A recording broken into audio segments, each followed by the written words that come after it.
Hey, it's Dylan from diwoodoesthings. Thank you for tuning into the first inaugural episode of the Loose Screws podcast. Quick disclaimer, there is discussion of soloing in this episode, and I want to encourage everybody to not attempt this unless you are an experienced and trained professional. Thank you. Special thanks to Michael Wagert, Dan Riethmuller, and JC Dubeau for coming out and chatting with Rich Page and I at thegeardoc. It's a fun conversation. It goes a bunch of different ways, and some outtakes and fun stuff at the end. So stick around. Hope you enjoy the conversation. And yeah, let's do it. No love. No love. No love on the sharp end. Yeah. What's up, everybody? It's Dylan here with diwoodoesthings. Thanks for tuning back into my channel. I'm here at the Gear Doc, Savagegear, aka Rich Page, and we have here. I'm Dan. From? Currently from North Carolina. I'm a senior guide at Fox Mountain Guides, certified ice instructor among other things, and I like pulling on tools. And a BMF besides. That's my day job. And then we got JC Dubois. Dubeau. Dubeau, I'm sorry. Ça c'est français? Oui, et D'accord. Ouais. What'd they say about us? Hello, we have You have beautiful eyes. JC Dubeau, and JC, can you just introduce yourself for us and kind of what you're doing, where you're from? So I'm originally from Ontario, moved out to the Rockies with most people from Ontario that went out for a climbing or ski trip and never wanted to come back. Forgot to leave. Yeah, forgot to leave. And then, like all Rockies climbers, you don't ever want to leave the Rockies to climb anywhere else. And got it into my mind I should actually go do some exploring. And last year I went down south. This year I came east, and I'll finish the season off back in the Rockies in March. But man, the last month and a bit has been absolutely phenomenal. Like East Coast climbing is unreal. Different scale, but super fun. Lots of granite, solid rock, and incredible routes. And we met just kind of by chance at the Smugs Ice Bash up in Vermont. You were doing the dry tool competition, and then saw you up at one of the routes with the forecast guys, tooling around up there on some mixed. How was that? It was great. Sort of hung up the hard days of dry tooling and stuff, but it's nice to put the youngsters in their place more than once. But climbing on rime dry tooling routes is quite entertaining. Add a little bit to the sketch factor. Awesome. Yeah. And were you at the Mount Washington? Did Mount Washington, and went on a bit of a tear out here and put down a couple routes. Opened a few eyes. So, yeah, it's been a lot of fun. It's great exploring new areas and seeing what every area has to offer. Super cool. Yeah. Well, we got a lot to talk about today. The conversation goes in all different directions. Talk about forecast tools. We talk about some of JC's adventures throughout North America, and packing packs and what he likes to carry with him on a day of mixed climbing, and just hear from some of the seasoned veterans here. Hope you all enjoy the inaugural episode of Loose Screws. Let's do this. Awesome to be part of it. Cool. There you go. At least four of them here. Right. Yeah. Sweet. Sick. Awesome. Let's do this. Let's get into it. A couple of weeks ago, Washington, or? Yeah, a couple of weeks ago, a guy froze up on. Bond Cliff. Yeah, by guy, an experienced guy had done the AT, CDT, Pacific Crest, and who knows what happens. Yeah. And stuff like that. He'd gone out to do a single day Timmy. Exactly. He was just had his running vest. And maybe a down sweater. Yeah. Not whitemountains in the winter. Right. Yeah. But I was like, why don't you turn around? I mean, where does that logic end? Yeah. So. What's the whole summit bagging? It's like must top out. He knows it. Yeah. Because he's too experienced. He knows you got to turn around. Yeah. So, yeah. But I don't know what direction he was coming or going from. If he had done most of it, and then he was stuck at Bond Cliff. All he had to do is get down to Lincoln woods. trail. Yeah. I mean, He's it's on still Bond 7 Cliff. miles, but Yeah. Still, it's downhill and you're cutting, you're losing altitude, so that's going to help. So, yeah. hypothermia really, Yeah. I was in IME and Rick was the only guy in there, and I was like, oh, where's everybody else? He's like, they're out on a rescue right now at Bond Oh. Cliff. Yeah. Yeah. I had to get the guy out with a helicopter. Wow. Yeah, the guard came in, right? Yep. So we got JC Dubeau, from Canmore, Alberta. Been on a tour of the East for a while now. Yeah, paid my parents a visit. Some family stuff came up, and so hung out with them for a chunk of January, and then out this way for the ice fests, and You hit all those. yeah, just on the Whirlwind Eastern Tour, Tear, Share, yeah. And in and Quebec as well. Quebec as well, yeah. A lot of driving, a lot of climbing. How's it getting across the border? It was these awesome. First trip down was great, no real issues. The second trip, craziest thing I had, rolled up. Border guard asked me where I was going, what I was doing. Gave my passport, had my climbing gear drying in the passenger seat. He looks at my passport. And I was just like, yeah, heading down to Keene Valley, and then over to Conway, and then over to Maine. And the next thing you know, he's like, I follow you on Instagram. It's like totally out of context. I shouldn't be saying this, but he's like, it's pretty damn awesome what you're doing. So yeah, it was pretty cool. You meet people, smooth sailing through the border, and Have fun, sir. pretty awesome to meet people that follow me. Pretty random. Yeah, Yeah. absolutely random. Totally random weird Yeah. spot. Oh, that's great. So Yeah. now let's see. You backtrack. What was the first ice fest you did here? What was the first one? I can't remember. Was it us? No, I did Smugs. Smugs was Yeah. before us. That's right. Yeah. Okay, so that's kind of when we met you. Yeah. When I met you. Yep. And then, yeah, so Smugs, Stuck around over there, climbed for a little bit. did a day over there, and then hit Willoughby, went on a tear there, and then made it over this way, and did Mount Washington, hung out for a few days, went up to Quebec. Festiglass. No, Festiglass is coming up. Oh. Uh, Wow, that must be the last one. it is, yeah. When is that? Not this weekend. This weekend's the Edmonton World Cup, but the next weekend. Oh. Is there still ice going on? We're hoping so. Everybody's starting to show up, so it's going to be a big party at Marty's place. We're trying to organize a dry tooling night for all the, Forecast party. yeah. What's Marty's phone number? Yeah, I've got his address. That'll do. Yeah. That'll do. But yeah, there's a little bit of ice. Route builders are plugging away at getting bolts in, and things. Chopping off the daggers. Yeah, the daggers are chopping off themselves. Yeah, good point. Yeah, but I saw in you they were using chainsaws. yeah, Canada style. exactly. It's like, how do you get rid of an ice climb and turn it into a mixed climb? Take the chainsaw. Yeah, I wouldn't know anything about that in decades past. Right. Yeah. So now, a little bit of your history. You're living in Canmore now. How long have you been climbing? Oh, I started climbing probably early, mid-'80s. In high school, on one of the outer programs, like Outdoors Club. We went climbing at a place in southern Ontario called Rattlesnake Point. And That's by Milton.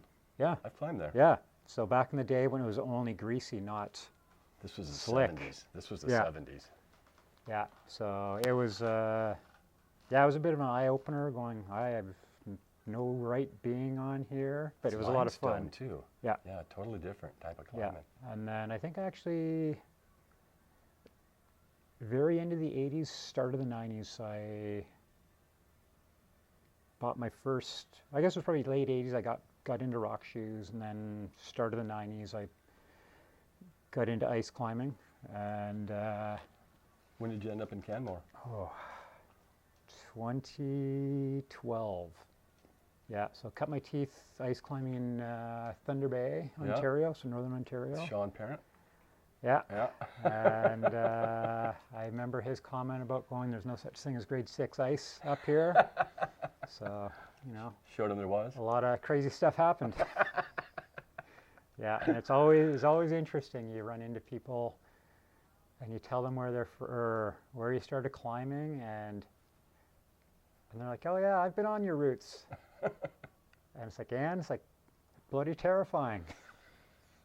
But fun. So yeah, it was pretty cool. It's been on my hit list. I've been trying to get back there for years, and very slight change of plans on my way home. So I might actually get to do a day back there. Go up north of the lake.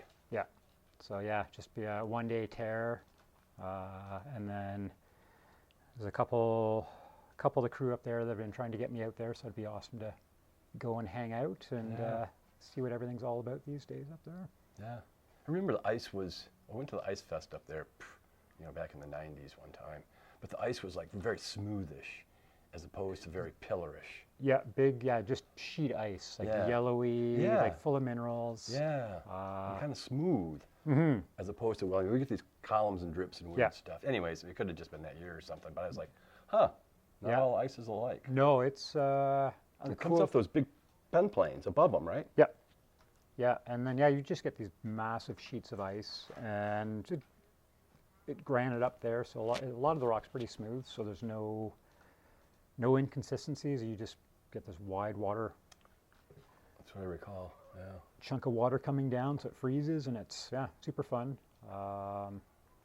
Really cool once you head a little bit west of that. Some of the rock cuts, you'll get into crazy bright orange with all the minerals. Oh, wow. And I remember climbing something between the Ontario-Manitoba border, and it looked like a creamsicle. Wow.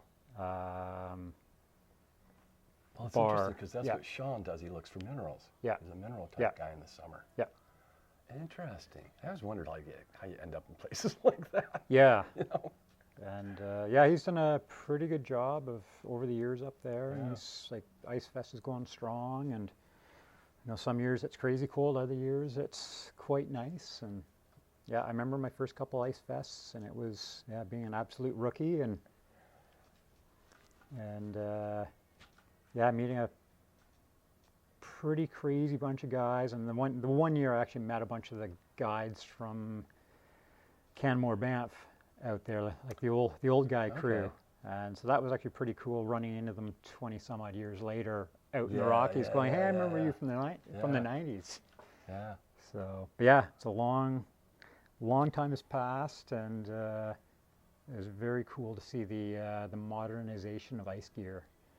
I don't think I'd ever want to climb on some of the old stuff, but throw that stuff into my collection of gear on the wall. But I would never want to take it off the wall. Yeah, exactly. Yeah. Huh. So what else is going on in your life? Climbing, you biking, what else Climbing, biking. I took up a nice safe sport called stand-up paddleboarding. Oh, yes. And I haven't done any whitewater stuff, but I was just like, I'm going to do this. It's like, if I mess up, it's not going to kill me. You know what? I see pictures in the internet of paddleboards on like Lake Victoria and stuff like that. Yeah. Wow. Yeah. That would be really neat. It is. It's super relaxing. And I've actually got a cousin that lives in France, and she's been racing for years. And as soon as I got the paddleboard, it's like, we should get together one of these days. I was like, all right, well, we'll see what happens. But just something a little bit different, nice and relaxing, and it's nice to unwind every once in a while. It's such an easy activity. But my main focus is still mostly climbing. Actually, no, it is all climbing. Yeah. Summertimes, what happens in the summertimes? Climb mountains, big routes, big. Do a lot of multi-pitch stuff, and it's funny. I'm one of those weird guys that climbs rock for ice. Yeah. So I'm not going to say my hard days of climbing are over, but I still like climbing in the 510 to 512 range, and we have the no fall ethic the ethic of no falling. So even if you're getting on something hard, you just don't fall. Just don't fall. And yeah, just being on big routes where it's just you and your partner, or you and yourself with a rope in your pack. But yeah, just big easy mileage days, and do the odd day of cragging where it's nice to try hard and fall off stuff on good gear or Rockies crap gear. Yeah. Anything like Robson, the twins, that type of. It's funny. You say you did them.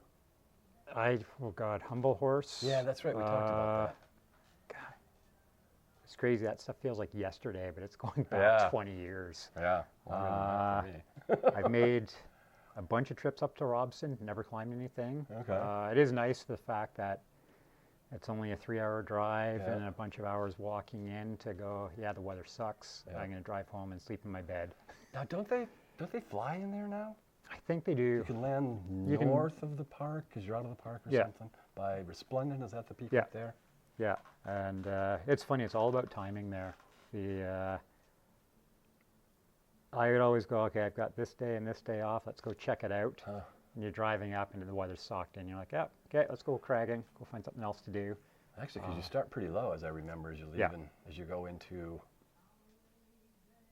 That's BC. Yeah. And it's sort of like going into the Bugaboos. Like it's like Canadian version of Patagonia. Yeah. The nice thing is, if the weather craps the bed, you can drive out and go cragging down around Invermere, or drive back to Canmore and find nice weather not too far away. Yeah. But yeah, Canmore's been awesome. I moved to Calgary probably the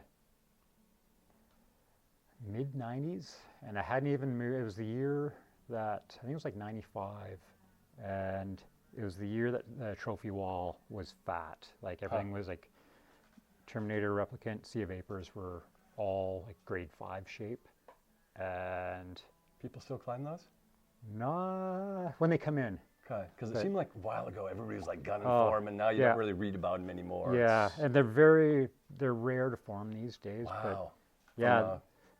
The warming. Yeah, water tables are changing. And, but yeah, that was my intro to climbing in the Rockies. Like my girlfriend at the time, like we hadn't even, like she had relatives in Calgary, so we stopped there for a couple days, and I'd met a couple of the hardcore people from Mountain Equipment Co-op back in the day, and it was like the year before or the summer before, and they're just like, yeah, if you're ever out and I want to get out. And I went in and found one of the guys that had the day off, and we went and ticked off all 3 routes in a day, and it's like, yeah, welcome to Alberta. Wow. So yeah, like tick off 3 of the mega classics in a day. But it's been a lifetime trying to do that. Yeah, yeah, it is one of those things that I've only been up Replicant once. I've been up Terminator and Sea of Vapors a number of times, and they used to come in very regularly. So, but now it's, I think. I mean, less snow for feeders? Yeah, or just we don't get quite the weather systems that we really want. So we don't get the rain, like the rainy falls, and then, or it's just the falls go from like crazy hot to cold overnight with no moisture, and then like, hot in Canmore. Yeah, and yeah, we've had some nasty forest fires, which. I mean, hot, you're talking 20, 25 Celsius? Yeah, it's crazy. More? We get the odd, we've had the odd week or two of you're in that sort of mid-30s. And it's just, I think anywhere else, it's sort of your normal summertime, but there you're just like, it's like desert heat. Right. And then, yeah, just, I think, yeah, with the climate change and everything, things have been like, weather pattern's been all over the place. We've had like just crazy hot, like nobody's got air conditioning there, and you're just like, wow, it's like about time. Yeah. Yeah. No, it's funny, when I moved to Colorado in the 70s, Boulder, Estes Park wasn't getting hot. And as I was there in the 80s, Boulder started hitting hundreds. Yeah. And I remember getting pretty steamy in Estes a couple of times, but yeah, just the whole start of Boulder getting populated, paving everything over. At least it used to get chilly at night. Yeah. stopped doing that, and it was just like warm all the time. Yeah. So then we left. Yeah, I remember like a summer day for us was like t-shirt and pants. And then it was like t-shirt and shorts. Then you're like, okay, let's go find a watering hole and a bathing suit. And but yeah, you're still dealing with the glacial lakes and stuff. So it's the eye opener. You step in the water and you're like, yeah, this is cold. Yeah, this feels great. Yeah. So, let's see. JC's also working with Forecast. Yeah. Those guys designing shafts and picks, and you guys Yeah. got a couple of new tools coming out. There's with Forecast. Yeah, and it's funny. I started off in a set of the Norex handles for the Extremes Okay. last year, and then was on those for a few months, and ended up with a set of Nor'easters, and have put pile of miles on a few sets of tools, and actually took me a year to finally meet the boys, and it was always via Messenger or Instagram, and yeah, when I finally got to meet Marty, Zach, and Brian, it was it's like we're all brothers. Yeah. No, you guys are. Yeah, we all clicked really well, I and can tell you guys enjoy each other. yeah, and yeah, it's really good to see the old guy still can put the youngsters in their place. And, yeah. And Grandpa Yeah, Grandpa Marty. yeah, and then yeah, I basically took Marty up one of his lifetime routes That's up right. in I forgot Haute you- Gorge. Yeah, we did Rouet Verlard, and it was on his list for many years. And You guys did all three of those. nope, so we just did that, and then the next day I went and soloed Pomme d'Or, and I was actually thinking about going and soloing all three of them, and a couple of local guys went and did all three in a day with a rope, and so it's still debatable. I'm going to sort of see if I've got the time and the weather Okay. aligns. I might go try and do all three. The climbing is just phenomenal. Pictures looked awesome. Yeah, yeah. First time I was in there, and I was just blown away. Huh. Like the I mean, so, and you've climbed to the Ghost and all these other big places. yeah, and it's funny, the climbing in the Rockies, you never really want to leave because there's so much ice, and it's big ice, and it's like, why would you? Like, there's awesome mix, awesome Yeah, ice, dry towing's really good. Going out there, I'm just like, wow, this stuff rivals everything that I've climbed Wow. back west, and That's great. and it's just very different, and I think the minerals in the ground just make for that incredible coloring. Yeah, And- interesting. And I've started climbing all over the place, and like last year I went down to Highlight Canyon and South Fork and Cody for the first time, and they'd been on my list for a long time, and I was just like, well, like, I'd actually planned a trip. My partner had to cancel last minute, so I'm like, I'm gonna still go down, and I was like, I can't believe I never did this before. And it's like Highlight was 8 hours away, Right. Cody was 12, 13, and But you'd go to Cody from Bozeman. yeah. Yeah. And then, like, my second trip down, I just went straight to Cody, Oh. and that was cool. So I'm just so used to getting up at 3 or 4 in the morning and still getting scooped on routes in the Rockies. And I was getting up at 7 or 8 in the morning going, I'm going to go wherever I want to go and not get Wow. scooped. So yeah, it was an eye-opener. So there's no people there. I mean, it's pretty much Nobody. There's like a handful of in the middle of locals. nowhere. Yeah, yeah, Helps. full on Cowboy West, and the people were great. I finally met Aaron Mulkey after chatting online with him for a long time, and yeah, super cool guy, and can't wait to get back down there to climb with him finally. Nice, and nice. but yeah, I was just like one of those areas I'd go back to every year, and just nice. Like, it's super chill and pretty wild when you can be in your sandals walking around, and you put your boots on and start climbing. Yeah. Yeah. Kelsey's friend, Allie lives there. Allie Pine? Pine. Yeah, well, Allie Pine, Alley Oak. think Yeah, that's I her. remember. Yeah, but yeah, she's down there now, and this is one of those years. There was a lot of new stuff that got put up. So like kudos to Dane and those guys for doing some questing, and a lot of routes in a really short period of time. And downfall is like they're way up there, so it's an adventure getting up to them. But yeah, they've there's a group of the locals that have been hard at it and opening up a lot of new terrains. I think if it'll bring more people down there. But yeah, some of those you never know. They may be a one and done, never show up again. But we got the second of ascent of Dane and Cody's route called the Heat, which is like well above Miami ice and like M7 WI5, and it was just like we got some beta on it. And I was blown away. It was just such a cool route, like with big daggers, and ended up doing a variation because the main dagger was hiding the last bolt, and you're supposed to cut left off of it, and I'm like, oh, I don't like that, so I cut right.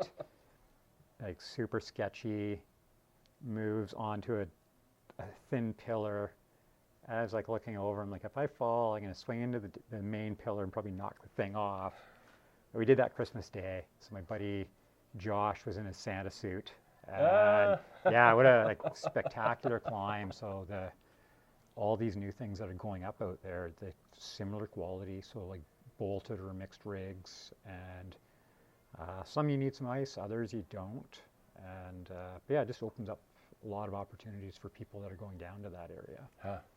That's neat. Yeah. All the festivals are pretty crazy. It's kind of nice. And it certainly brings people together. And yeah, and this is the first time I've done a festival in years, or started. Yeah, pretty much. Like it was like the '90s for the Thunder Bay Ice Fest. Calgary, Canmore used to have them. God, that's going back 20 some odd years ago. Yep. Yeah. And a lot of the Euros would come in for that, so it was really cool. That was JoJo and Margot. Yep. Yeah, and yeah, they used to build the structure in town and we were have a there. little ice wall. And I remember seeing that one March we were there. yeah, I'd forgotten those guys used to do that.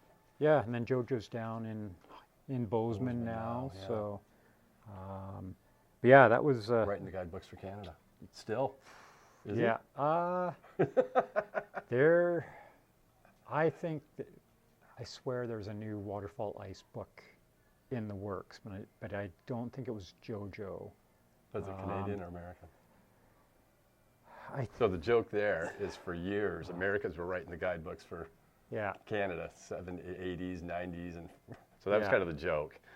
yeah, And it was JoJo, and he was from Montana, so he could get up there a lot and climb and do that stuff. yeah, But anyways, it's kind of funny. yeah, and then like the last couple copies of the waterfall ice book, if you go looking online for them, Yeah. I think they're fetching $300 to $500. You know like what?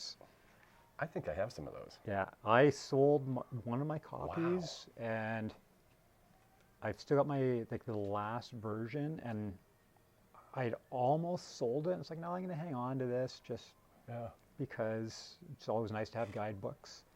And then I remember seeing what people were asking, and it was just like, I have this book for sale. It's in good condition, and you can see it's all creased up. And I was just like, wow, you're asking, like, I'll give you $1 for that. But I just like, I want the book. Like, I don't care about the content. It's just be nice to put it on the shelf. Yeah. But I was just blown away. And like with Will's app, it's great, but there's just something about having a book in front of you. It's history. Yeah. You know, you can buy history, so that's kind of cool. Yeah. Want to talk about tools? Yeah. Tell us about tools and picks and stuff like that. What do you think? Yeah. Want to move to a table so we can look at them on the floor or something like that? I'll take some clips and we can I'll overlay the videos. Yeah.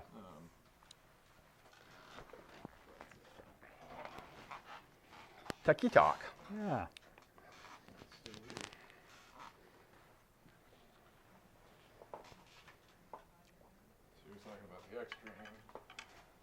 there.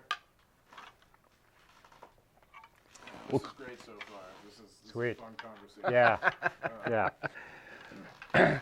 So, we'll let JC take the lead from here. All This right. was like one of the originals, eh? Yeah. So when you guys are talking about them, if you can just make sure you're holding them in such a way that the camera can Yeah. Get them. So maybe put one down and have one up at a time. got it. The original nor'easter from the forecast guys.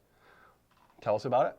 All right. So don't mind the bent cheeks. I did some messing around with a really nasty tool torque. This tool's been awesome.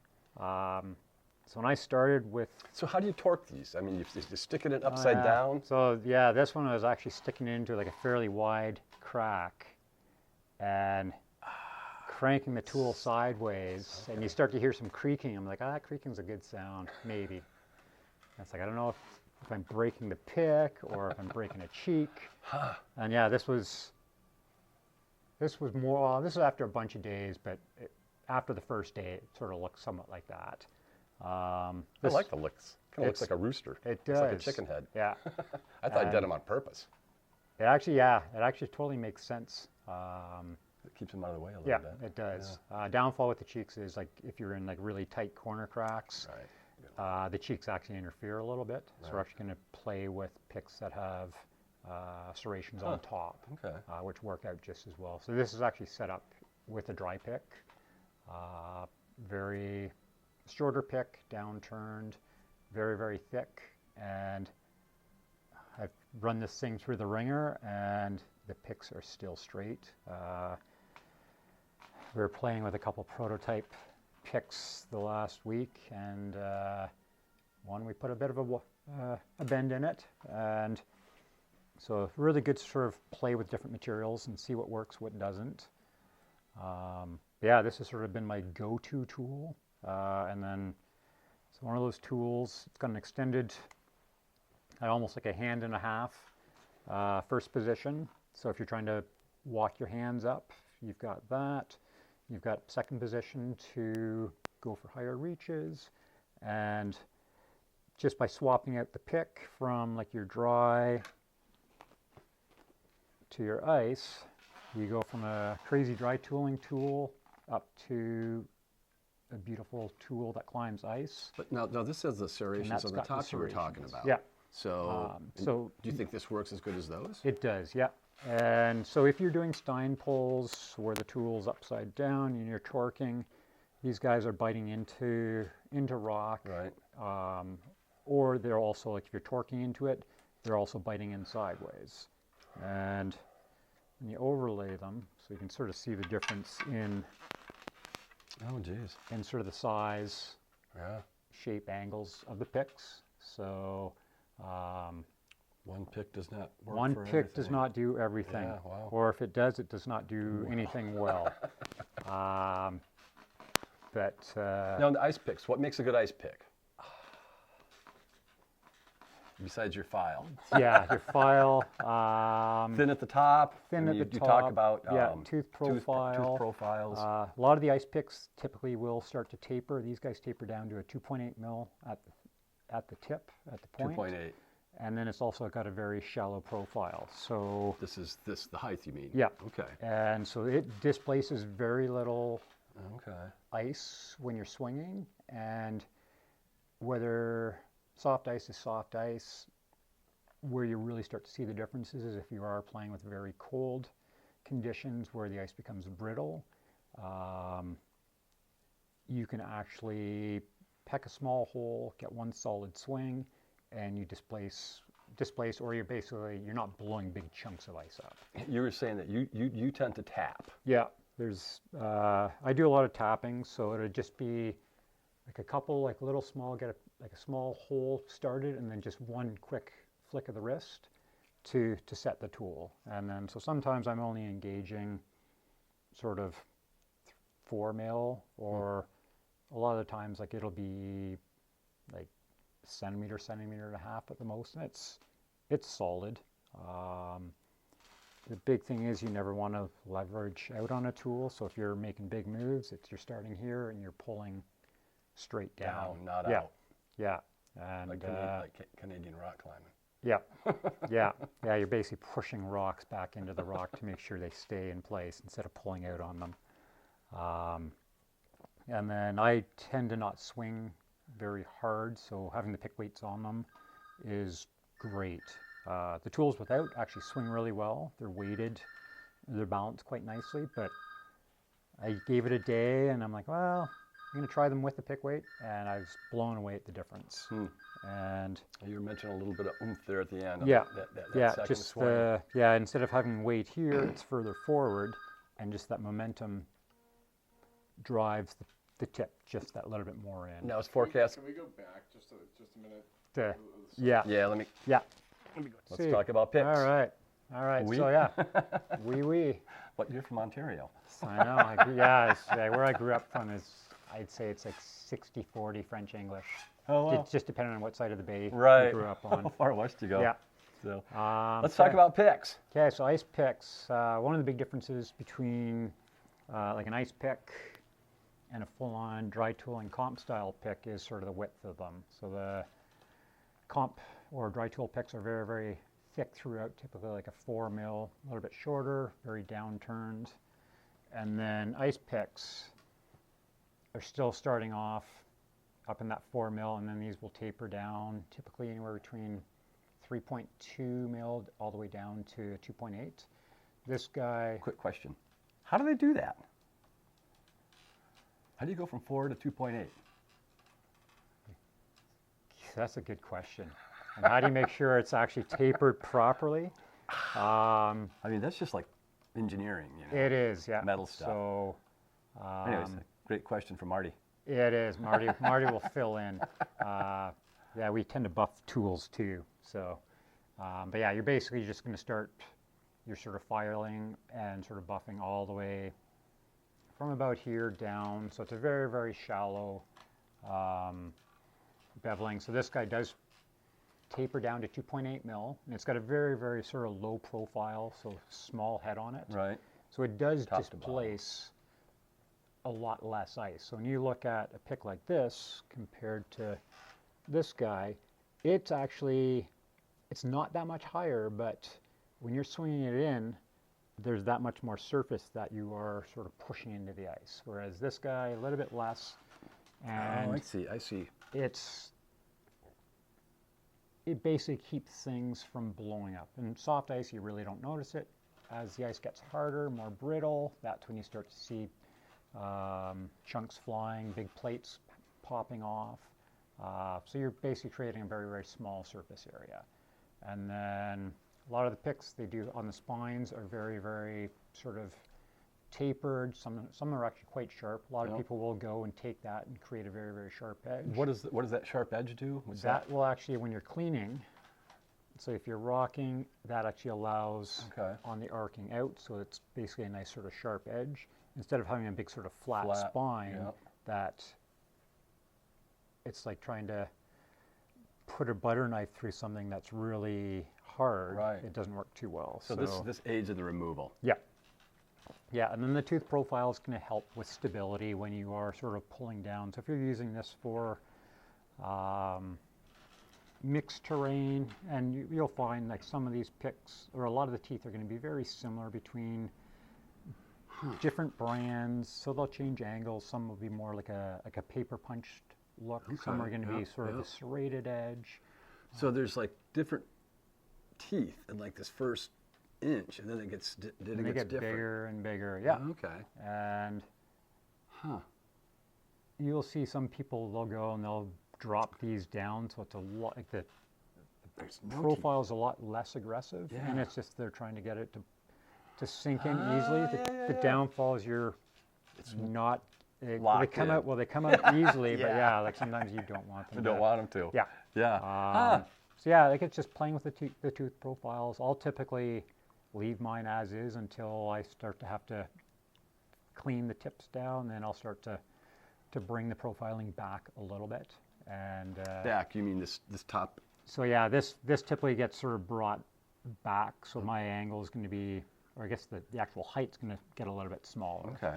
And then sort of the big debate is you're swinging your tool into ice. So why do you need a sharp tool? Is if you're swinging, it's no big deal. But if you want to start scratching into delicate stuff, having that really small point sharp, that gives you that sort of that contact. Where if you've got a big sort of blunt, dull object, I get it. You're just sort of sliding it down. Yeah, I get it. See, I tend to keep mine pretty sharp, and I pray that I don't hit rock too hard. Yeah. These hard to sharpen? They're actually very easy to sharpen. Oh. Yeah, regular file or a diamond file works really well. Takes material off pretty quickly. Right. Yeah, you cry if you swing swing into rock. Yeah. If you swing into rock more than once, you really start to cry because these picks are very expensive. I guess they're hard to get too, huh? They are extremely hard to get. So we are now working on trying to source other picks that Hey, Dan. are going to work with us. Hey, Dan. Hey. Oh. And so yeah, we're starting to play around with these guys and tweaking them around a little bit. Found they work really well for mixed. Ice, I'm still playing around with the geometry a little bit, doing some filing. This looks like a rooster head almost. It does. Like a bird. So it's much more the mixed pick, which for hard mixed climbing, it is working well for straight ice. Well, I'm going to have to go back to work for a little second bit. here. Yeah. Hey, Dan, you should come and sit here. Hey, I'm Dan Riethmuller. I'm one of the senior guides over at Fox Mountain Guides, based out of Western North Carolina. I used to live up here, so I come back up here every winter to take guest ice climbing, and then also, reconnect the community up here. And I'm super stoked on these tools. I have a bunch of tools, and I want to thrash on these in the Alpine because I think it's a better design than what it is so far. You know, I like this compatible with Petzl head accoutrement. And, Yeah, it makes it nice if you've got a set of Petzl tools. Totally. You don't have to buy new picks if you don't need them. I've got no make or go classic things. Yeah. It's like, I can use my old picks and go scratch around the big mountains. Yeah, so I've been playing around with these for the last couple of weeks with mixed picks and ice picks, and was blown away with like how light the tool feels in your hand. Right. And then I ran into some guys the other day climbing, and they're just like, "Oh, you got the New England tool." I was like, "What do you mean?" He's just like, "You know, it's the classic style tool." And it's like, "Oh yeah, it is. That's exactly what it is." And yeah, it's a little bit traditional. Having the second position is nice, and brings your traditional tool into a slightly more modern standard to do everything. And yeah, as an alpine tool, it's going to be phenomenal. We got so much of this, crusty textured ice here, and it's Yeah. nice to clear a little bit more, have some more clearance than other kind of tools in this class, right? Yeah. Yeah, It updates the traditional tool while making it. it's thinking outside the box, like Totally bringing old technology into new technology. Mm-hmm. Exactly. Yeah. Yeah, we'll take care of you. That's the future. It is. Yeah, this is almost the one. If you need one tool, this works really Right, well. That's almost And quiver killer. yeah, but still doesn't beat the Nor'easter. No. Nope. I wouldn't try and compete with that. That's for No, sure. no, and yeah, as of right now, we've only got the one color. This is still one of the prototype tools, so we're getting pretty close with this. And then we got colorways for these guys. So yeah, this is right now is probably the closest one tool to rule them all. Change the pick for what you're using, and burly and solid. So how long are you in town for? First weekend of March. Nice. I got here a couple weeks ago for the Ice Fest. Yeah. And then try work, and then just sampling the goods. Yeah. So just hanging out till the ice gets good again, and I'll be back out this weekend and hopefully climbing some projects. You know, it's been a minute since I got up on anything hard, which I guess that's the guiding life, right? Like, Yep. I watch all the awesome lines like in the distance while I'm guiding the classics, which is great, right? That's Yeah. perfect. But I'm looking forward to having some more time off so I can get the try hard on. Yeah. Yeah, it was it's been interesting with the weather, like how quickly things are falling down. This has been sort of the It's funny, this feels cold after the last week. Right. I feel like a heavier jacket. I was like, wait, what's Yeah. going on here? Yeah. Oh, winter. Winter. What's winter? Exactly. It's something that happened back in November for a day. She's a bitch. That's what winter is. Yeah. All right. Nice. Hey, Dan, good to see you. Yeah, good to see you too, man. It's good to see JC. Yeah, that's This awesome. is Dylan. Dylan, pleasure. Diwoo. It's my first day off. I've been up here. So Where did we meet? I don't know. Or- I hang out with the forecast crew. Jay and I are buds. Okay. I haven't gotten a pair of their tools yet. 'Cause Yeah. I'm broke. Yeah. But you can demo them for free. Right. Yeah. Even better. I'm gonna come demo those. I've got some Washington work coming up. Yeah. Wherever they are, and I'm gonna like. Oh, we do have that. Yeah. That's I'm gonna what take we Yeah, we've got the, they are, I like Pinnacle or Odell's. And I'm gonna go. Some other there's some rock routes up there. I want to go. Yeah. Mess around with. I think that's like the tool. yeah. And Well, let's talk about that tool. Tell us about it, JC. This is the new one. Yeah, so a bit more of your classic. It's sort of in line with Black Diamond Viper, Petzl Quark, but better in all senses. So yeah, you've got a very solid CNC tool that you can jam into a crack and torque the living daylights out of it, and there's no flex. And then still your modular design, so we can run it with a hammerhead. If you wanted to put adze on it, not that you'd ever want to, but you could do that. And then again, put a mixed pick on it for burly, crusty terrain, or put a pure ice pick on it if you just want to swing into big sheets of ice. This is sort of that classic New England tool where you can get scrappy and have a lot of fun with it. And yeah, so we're playing with the new pick designs from a different company just to try and work out. We've had some issues getting the Krukonogi picks that we've been rocking for a while. That's probably everybody recognizes them, either the oil slick or the gold picks. And so yeah, this is sort of one of the... These for cheeks? Those are actually for the head weights. Head weights, okay. So that will basically take the tool and you can add those guys on. So are you guys making the head weights? No, so those are our set of the Petzl head weights, and we're actually playing around with our own design as well, just to try and keep everything in-house. Absolutely, absolutely. And cool. I don't have them with me, but if you wanted to bling the tools out a little bit more, you can put some tie bolts on to add some extra gold color. You know what they say, look good, climb good. Exactly, it's all about looks. Better look good than Yeah. feel good. Yeah. Yeah, it doesn't matter. You can absolutely suck as a climber, but if you got the goods, that's at least 50% of the battle. It's the Fernando principle. Yeah, You get that picture, it's like, oh, if you whip right after that, it's fine. that's right. Yeah, yeah, yeah. But yeah, this tool is, I've been playing around with it for the last sort of 2 weeks. I've had it on some big steep ice, and sort of brings you back to like the 90s, early 2000s when Handles were straight. when handles were straight and people were going leashless. Yeah. And I was never sure about going, okay, I'm going back to more of a traditional tool, and it definitely has its place.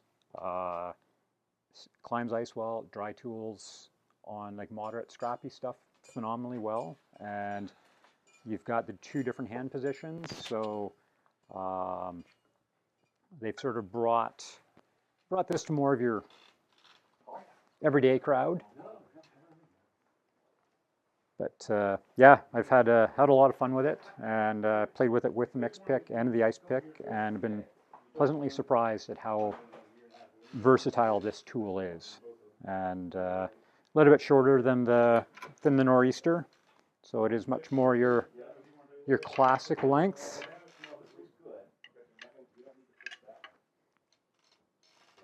It's a little bit shorter, and then so if we put that up against the competitor's tool,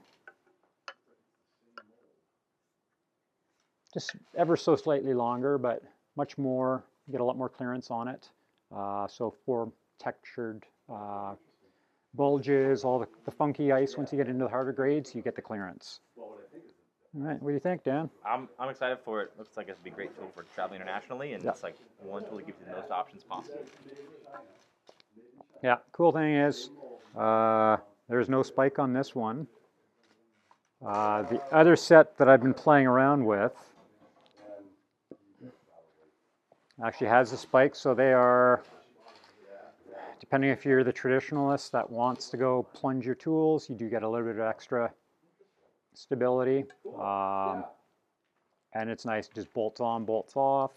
We're going to be playing around with a couple of different attachments. So one will have a serrated groove that sits a little bit forward. We'll have a blank just to cover the hole. I tend to blow through my tape pretty quickly because I plunge my tools a lot more than I thought I would, and I just can't bring myself to putting the spike on yet.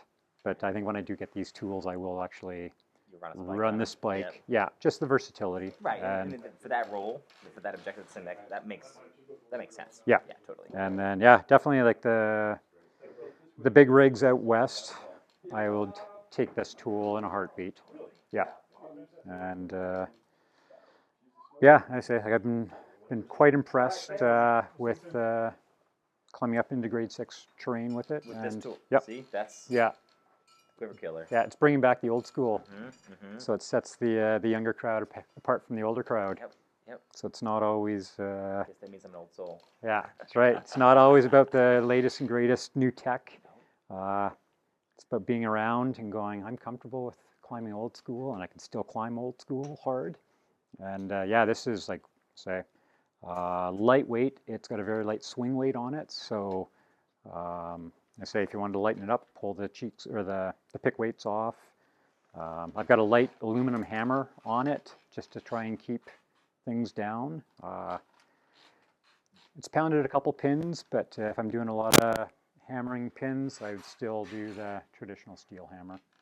So yeah, the fact I've got a little bit of bling color on this is quite nice. Yeah. All right. Nice.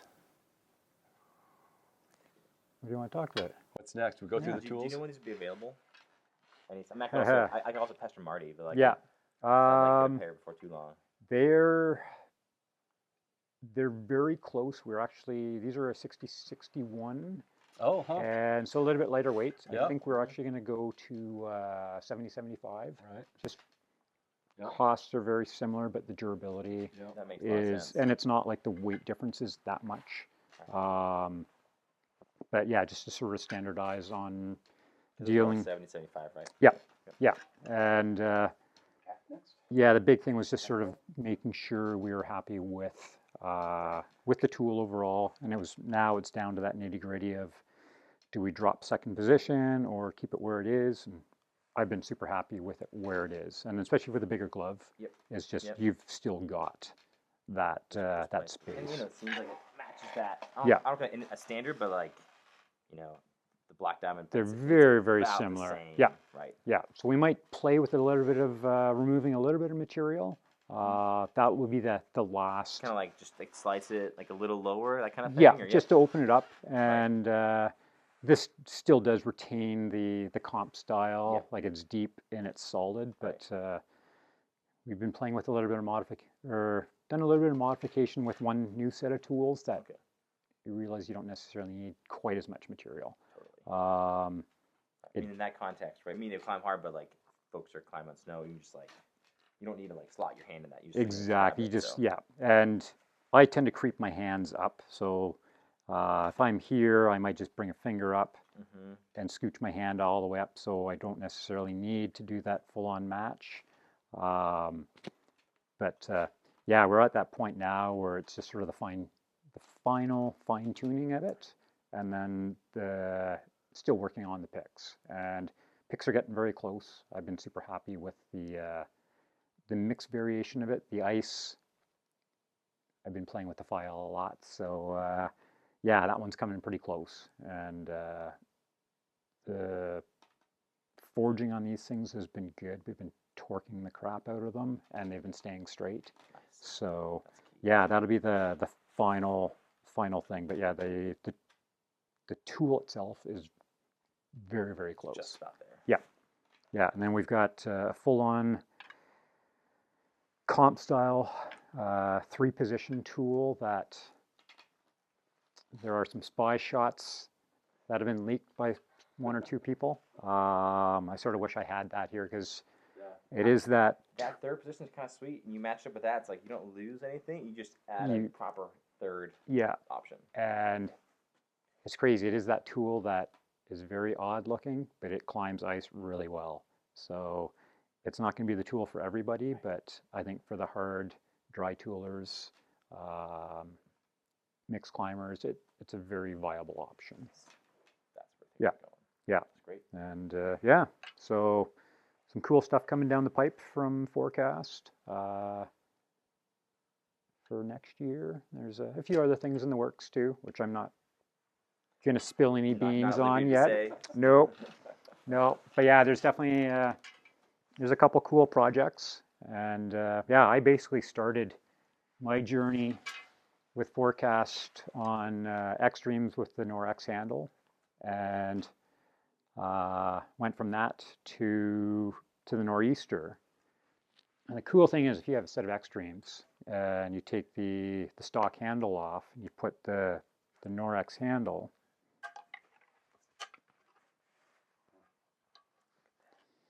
You overlay the 2 of them, it is almost the identical tool. A little bit more clearance on the Nor'easter, but it's the poor man's upgrade to a dialed tool. And it took me a little bit just to get used to the bigger comp style handle, but once I did, I was just like, I'm going to climb ice. This is my everything. So there's no swapping handles. And yeah, this was the gateway drug into this. And once I went to this, I never looked back. So yeah, Forecast equipment, small company, great group of guys, and they know how to climb well too. So yeah. Cool. Let's take a break. Sure. Yeah. You know, it's like I haven't done this because I didn't really feel we had anything to say. Right. You know, I had a vague idea in my mind of like where this thing, what I was thinking, what you guys were asking for. Mm-hmm. Yeah. And then so it just was like, I don't know. And then JC showed me this thing, and it's just like the moon makes good stuff. the vest. Yeah. Well, it's the vest. Yeah. It's the vest pack that makes this. Brian's been yakking about this. Yeah. And I think after we did the last pack dump, I was like, dude, I just saw JC's pack dump, and this is where our pack is going. Yeah. These 4 little pockets. Why don't you? Yeah. We rolling? Rolling. All right. All right, so this started off with me asking Rich about making modifications to this pack. So I could put my camera in, because everybody always wants to know how stuff works and how you get the cool shots. So Rich made this little modification, and then we started talking about lead packs. And size range was, for me, was like that 15 to 18 liters. It could go down a little bit smaller if I was using it without having a rope in it. But then, that 15, 18 liter pack for me is phenomenal. This thing is fairly low profile. There's a couple pockets on it. What goes in the pockets? Funny enough that you ask. I have a Rocky Talkie in one. Yeah. So if I am actually climbing with somebody, or got They just number one guy, and they're all just dangling. Yep. They're just like everywhere except where I want them to be. exactly. So Yep. that's like right there, and you just like, and the pickup on the mic on those things is awesome.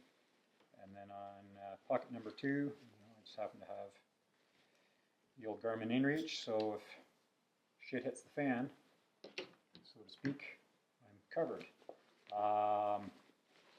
And I then think this makes huge sense to have this stuff there. yeah, and then otherwise, stuff, food, snacks, all the essentials that you need. And you never take this off. Never, except for when I'm wrapping down things. Right. But you've got snacks, You don't have to radios, anymore, right? and Like, you stuff can like just- this. Because it's all right here. Right. on the Yeah. vest. Yeah, and the only thing that this is missing is I like having like a little gear loop here for. We can do that. It's just that, oh crap, I grabbed the wrong piece of gear. So instead of trying to stick it back on your harness, you're just like boom, clip it on, deal with it later. And Yeah, having that running pack style I think of suspension is great. Like Yeah. very, very lightweight, no padding on it, and like really, a pack like this, you don't need any padding. So that low distribution with the wide. Yeah. That's all you need. Yeah, so now, no, would you, for longer routes, would you carry like a bigger pack to the base and have this inside it and climb? definitely. Okay.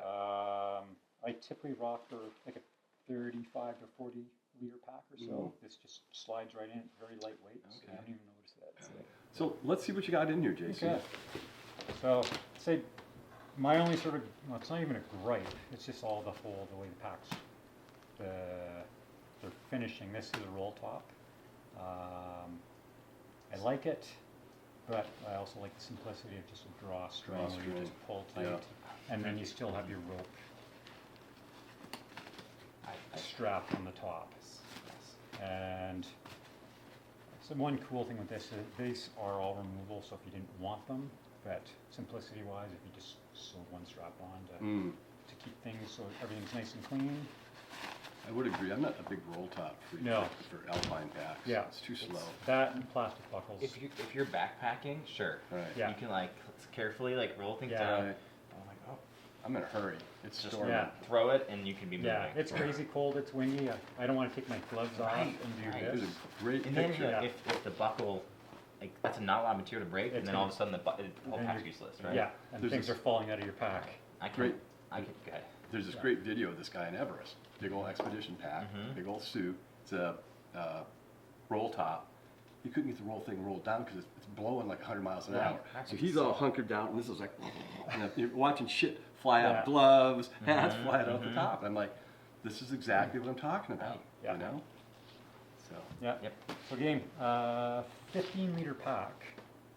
This is basically what I pack all the time for when I'm by myself. So I've got spare batteries for my camera, which is right here.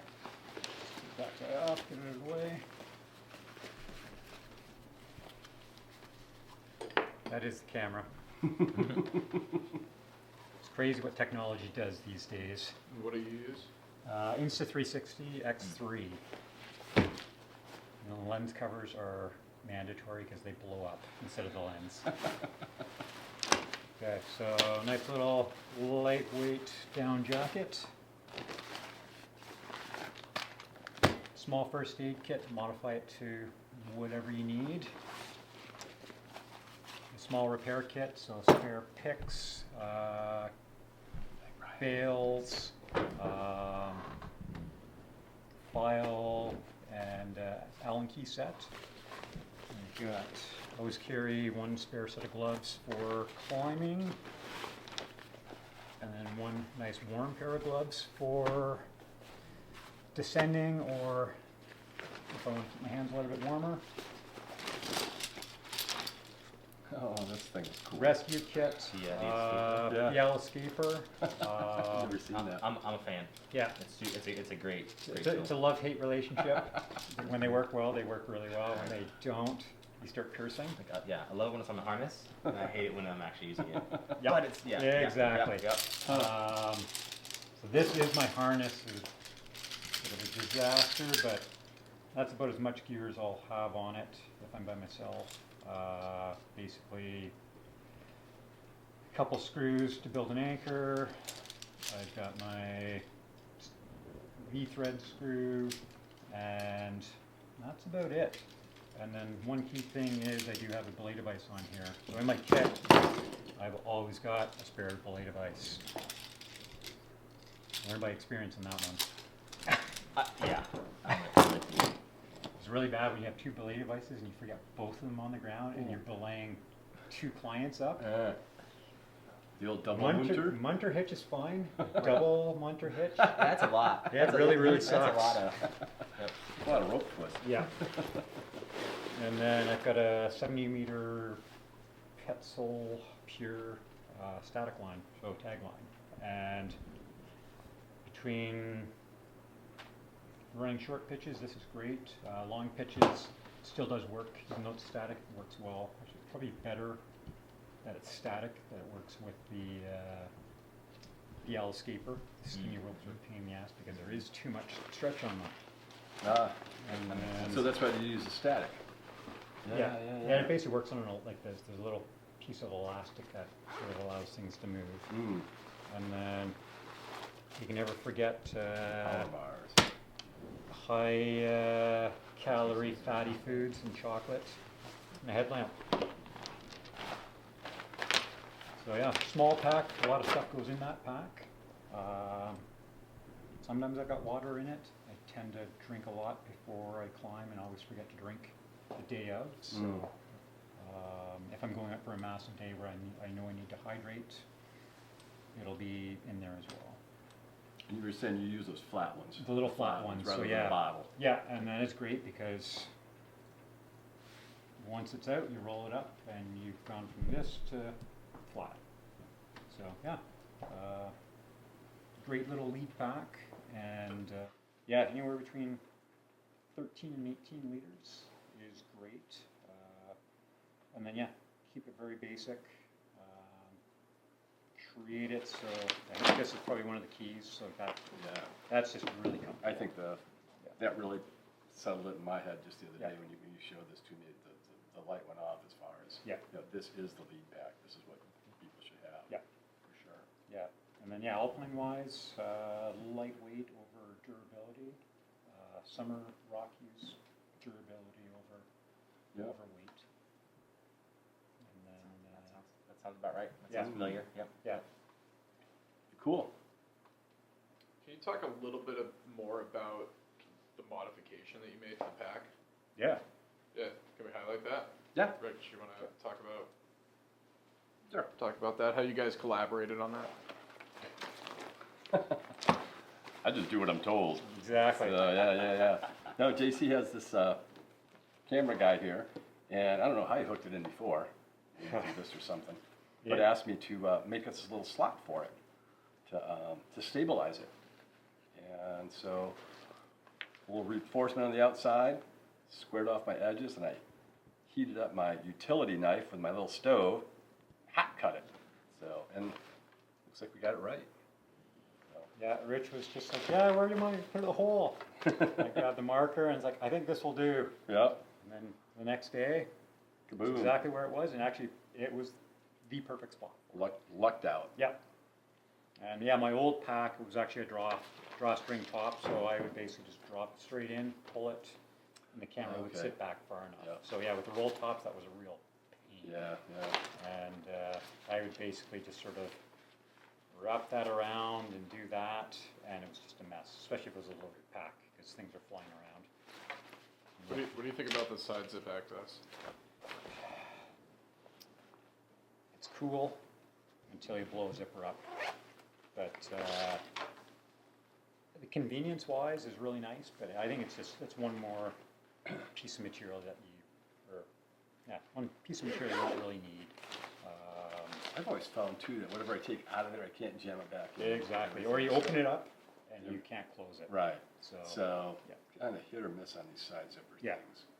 And it is, like you've got more stitches that you're dealing with, teeth on the zipper, so there's more things that can go wrong. Yeah, again, just not sure why we need them, but some folks do. Right. Yeah, I'm going to get that pizza. All right. Sound good? Yeah. All right. JC, can you talk a little bit about your thought process behind what you were bringing, why you're bringing it, and how you like to pack your pack? Oh, all right. So let's repack. Now maybe we can go in reverse. Yeah. For me, it's my pack is typically always got the same stuff in, whether I'm doing a one pitch or multi-pitch, and it's just going to be how much food I'm going to take. Clothing-wise, if it's crazy cold out, I'm going to have a bigger jacket, but it's always the fast and light. So I'm definitely picky and choosy with temperature ranges, the amount of exposure I'm dealing with. If it's crazy cold, I'll typically stay on quicker, easier terrain. So if something does go wrong, getting away with a light jacket a little bit better. On the big days, like if I have to, I would go up to a bigger pack. But I'd say 95% of the time, this is pretty much all I ever take. Packing wise, there is just the a little tiniest bit of padding in the back. So key with packing it is trying to create a nice flat back that doesn't have protruding things. Rope's really nice because it is quite lightweight and supple, so I'll push that in. Give it a little bit of a base, that way when you look at it, it's pretty flat. Rescue kit typically lives in the bottom because that's not really an option. If I ever need it, I will pull it out. But yeah, small pointy bits. If I wanted to sort of conserve a little bit more space, I would pull everything apart and sort of use every little nook and cranny. But yeah, get that on the back. That way, bottom of the pack is still nice and soft. So I've got my emergency repair kit. Take that guy out. Yeah, basically a couple picks, pliers, Allen key set, tow bales, and a bolt for a set of tools. If I break a heel bale, well,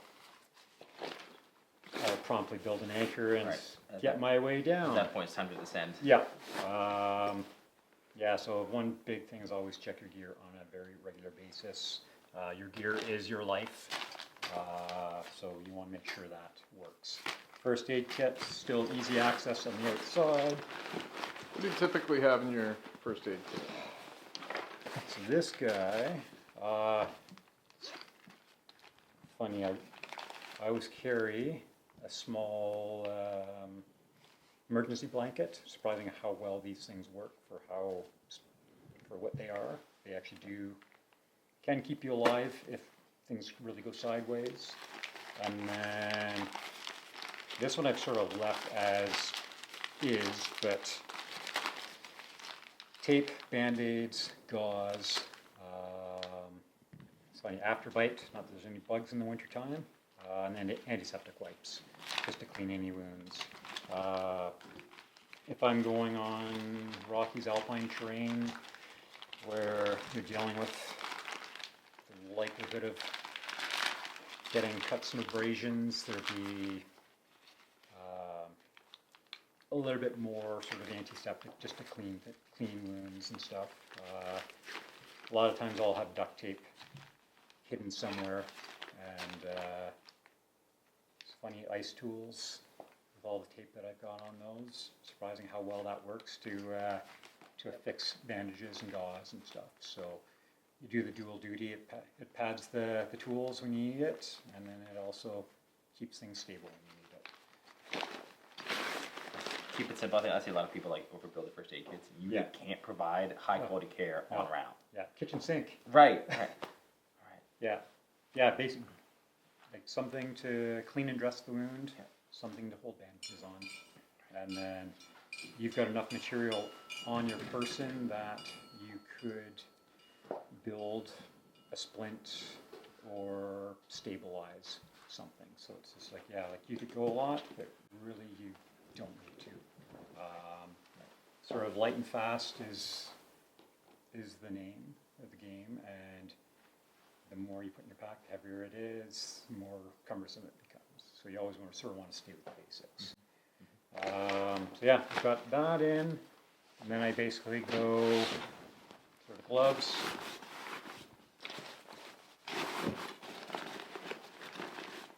And then I'll drop headlamp and food in the inside pocket.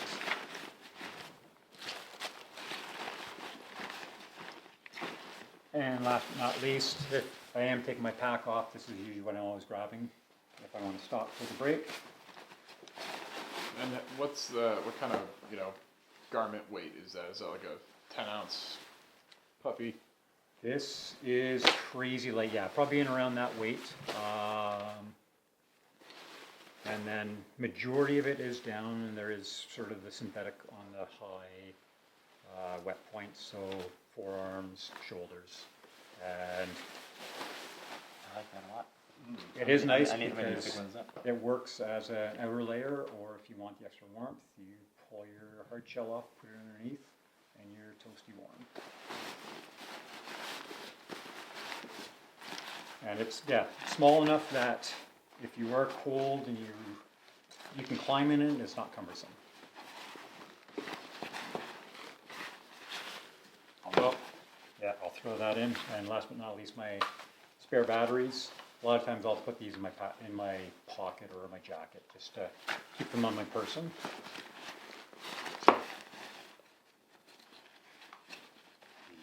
This is the problem with roll tops. They don't overstuff well at all. No. They understuff, but like once you Yeah. like come close to that brim, it's just like Hot rod that. Well, I like that. I did little gear clips down there. Yeah. Those would be fun. Also cut that roll top off and put a string casing in it. Yep. Hot Alright, rod. there we go. 15-liter pack. And I say it's not packed 100%, so I could actually have stuffed a little bit more in if I wanted to, but that is pretty much what I climb with all the time. And it served me well. And it sits high enough, it's out of the way of the harness, and you don't even know that you're wearing it. Yeah. Dan, how about you? I like Much it. the same? Yeah, about the same. You know, when I'm working on my first aid, it's a little bit more bulky, but it's not much more. Yeah. I just throw in like some things to make dealing with blunt trauma easy. Yeah. But it's about I don't want to carry extra junk around. Like the more you carry, the more calories you have to burn, the more fluid you have to have, and kind of starts to spiral out. So in the mountains, like I want to be nimble. Speed is safety for myself and the people I'm climbing with. So I want to behave in that within that ethos, and also want to teach my clients like, hey, like we can't hang out here, right? We need to be moving. So dress, plan, and pack appropriately. Can you go into a little bit more depth and detail about how you make those planning decisions about, how much food you're going to need and how much stuff you're going to need? Right. So I think Rich, jump in there. I'll pontificate a bit. It seems like climbing is viewed as a hobby. We can kind of show up and apply whatever for a given time. I'm of the opinion it's more discipline, so it requires work and then the work before the work. So trip planning, whether I'm out for a half day of climbing on Cathedral Edge or if I'm out in the Wind River Range, Wyoming, right? Like both those require the similar amounts of planning and similar thought and intent behind those things. So how I roll, I have to pack a little more heavily just because I'm in charge of the care for my guests. But I think modeling what I want them to be doing. So I'm going to apply. I don't need the biggest parka every day, right? I don't need a Denali parka for hanging out top roping, right? So I'm gonna be surgical with how I apply things. So it's conversation, it's modeling, and then actually knowing what 10 degrees feels like and what happens to your body when you're able to be healthy or when you're injured and those kind of things. Yeah, and in terms of talking about the layering system and how much insulation you're going to need, and how much food you're going to need, I'm thinking, how long are we going to be out there? Gotcha. Yeah. Like So the type of trip you're doing. right. I mean, for a day of ice guiding, we're eating. I think big breakfast. With healthy calories in there is some protein, whether it's eggs or sausage or whatever. All the above. Right. Yeah, all the above. Right, depending on what your dietary preference or requirements. JoJo made a statement years ago in one of the guidebooks. Eat a big breakfast, because if you're stomping around in the snow like Right, an elk, right. you're going to be burning those things off. Yeah, pound of butter. Yep. Yeah. I tell people like 250 calories an hour. We don't have a lunch break, right? We're not like out for an afternoon stroll. And I'm keeping those things simple, right? Easily digestible foods, carbs. Like, I don't want folks to need to get going, right? Big breakfast gets them going. I want to maintain the momentum, right? Same with fluid, right? I don't bring more than a liter of fluid out there, and it's often not water, right? It's tea. It's something hydrating. It might be element or some sort of electrolyte mix. And the flavor, one, gives me more calories. Two, it encourages me to drink it. It encourages my clients to drink it too. Where, with all this newness, my clients they're not going to self-care like they can at home. So I want to make sure that we can entice them to self-care for themselves. Yeah. I try to keep this halfway natural, right? Like goos and gels are good for my own objectives, Yeah. but maple syrup is a nice alternative. It's It's like drinking candy. Right. Like, like Ultimate Direction makes reusable like goo packets, and I'll fill one of those up, and I just like sip on it, my little nip of whatever it is. Like it's easy, and then candy, things don't freeze. M&Ms, gummies. Like that's how I live. Yeah. And then You make those bars. I make homemade Eat More bars. that sounds awesome. Those sound great. I want Yeah. to try one of those out. Yeah, and it is basically, my partner's like, yeah, how many bars did you bring today? It's like, don't worry, I brought enough. Right. Plenty. I have Yeah. plenty. Yeah, and more the tastier the food is, the more Exactly. likely you're going to eat it. Like Cliff Bar, I haven't eaten Cliff Bars in years. I Yeah. just like, this is frozen. It's a block of wood. I don't want that. Yeah, it lives in the bottom of the pack. Right. It's just like, oh yeah, you need something? Here Right. you go. Right. That's for like the guests. It's like, ooh, Yeah. yep. You're bonking. So going a little bit more into nutrition, like so, what goes into your thought process about how you're making your, Yeah. your So nutrition? I've got a bunch of sort of health constraints. So being sort of like a vegetarian or vegan sort of plays on, and then dealing with like Crohn's, it sort of restricts what I can do. And fortunately, I can eat chocolate, and dark chocolate's good for you. So I do. The majority of what I take is going to be like nut-based, whether like in the bag it was all just mixed nuts with chocolate. A lot of times I'm going to throw candied ginger in there and get something that's got some kick to it that actually warms your core. And so if you can do like ginger or cayenne pepper, chili powder, something that's like you can mix in with the foods or the treats that you're making, it boosts the blood, the circulation, so your extremities will stay a little bit warmer. With that too, you want to keep your core warm, and then so if you can increase circulation, so there's so many natural like health food based things that work on circulation. So if you can add that into your diet when you're outside, and then the big thing is trying to keep things healthy. And surprising when you look at like a bag full of nuts, that's a crazy amount of calories and fats. And you add some sweetness to it, some tartness. You've got like that. You've got a nice flavor that it's very easy to eat. And then for me, I do a lot of when I'm making power bars and stuff. Chocolate, coconut oil, cashews, coconut itself, peanut butter, and it's great in the wintertime because it stays pretty solid. In summertime, I have to figure out how to re-portion to keep things solid. Like the Eat More bars that I make are great in the winter because they don't get hard, but like you can chew them very easily. In the summertime, they don't totally melt, but they're pretty mushy. So yeah, summer and winter, it's always trying to figure out. My fallback is always nuts, just because it is high calorie, high fat. And then if I can mix in peanut butter, almond butter, something like that. Yeah, it's all about getting the calories when you need it. And then for me, if I stop, I'm done. Like I can't stop, eat lunch, and keep going. So I'm always moving. Yep. And then you deal with the calorie deficits and stuff after when your body's sort of come down off the rush. And yeah, that sort of that object in motion stays in motion. When it stops, it stops. It stops quickly. Like Yeah. 20, 25 minutes, all of a sudden you're like, oh, I'm feeling not awesome. It's, yeah. Momentum is there. Momentum's your friend. Dried fruit.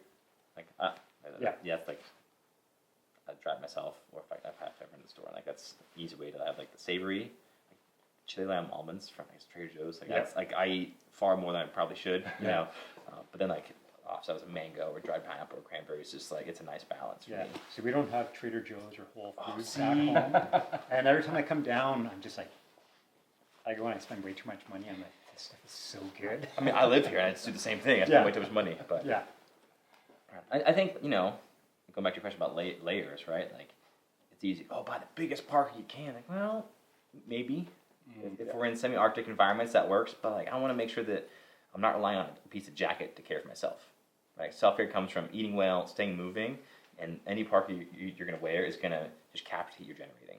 So you can't just like sit down in like puffy pants in a big parka and think it'd be all right. Like, without nourishing yourself, food, hydration, it's all useless. Yeah. So I bring a few thin layers, and if I need to apply them, I will. Yeah.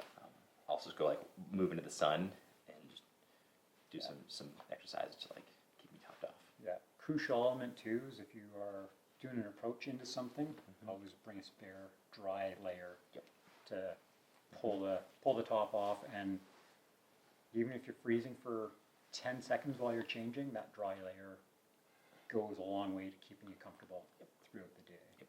Not to get back to JoJo, but I read one time he'd peel his shirt off, right? Yep. And hike in the middle of winter. Whatever it takes to maintain that ideal operating temperature, right? Like, Yeah. you lose heat like 27 times faster or something like that through moisture compared to air. Like, Yeah. you look ridiculous, but if when it matters on the wall, like, I don't care. Yep. I'm guessing you probably has a good heater. I mean, I got lucky. I got the warm gene when I was born. Yeah. So, Yeah. I've got the cold gene. I freeze. yeah. Yeah. And then when I cut my hair off, I freeze that much quicker. I get cold just looking at you. Yeah. Yeah. Yeah. You guys. It's fine. Yeah, It's fine. this used to be here now. Like I looked the other day, it's starting to recede more. Like, Yep. God damn it! Right. I can't Dang believe it. Just put a hat on. It's fine. Yeah. Right, keep it warm. Yeah. I see those guys with shaved heads walking down the streets, and I'm thinking, isn't your head freezing? Yeah. Yeah. Like, Yeah. dude, you have hair. Why are you cutting it all off? Don't hasten the day, man. Yeah. It's like you gotta keep that when you want to keep it. Yeah, it's taking me 20 years to figure out layering, and I finally got it. And it's just totally, nutrition's the big thing, but it's the people complain about cold hands and cold feet. It's like, what are you wearing, like on your arms, or like what are you wearing on your torso? What are you wearing on your legs? Are you hydrated? I mean, that's like. Yeah. Are your boots too tight? Did you jam Yeah. too many pairs of socks on? Right. 2 pairs Yeah. of socks Dude, inside your that's boat. Don't something- keep it warm. One pair. Socks don't keep your feet warm. Boots keep your feet Circulation. warm. Yeah. But you got the circulation. Right. Yeah. Like, socks are interface between like the last of the boot and your foot. You know, it's like. My double boots, I wear thin socks. Yeah. Yeah. And I count on the inner to keep Right. me warm. Yeah. Because part of it is I'm looking for the smallest boot profile I can get. Yep. And you just see these big things. I mean, I still like climbing in single boots. Yeah.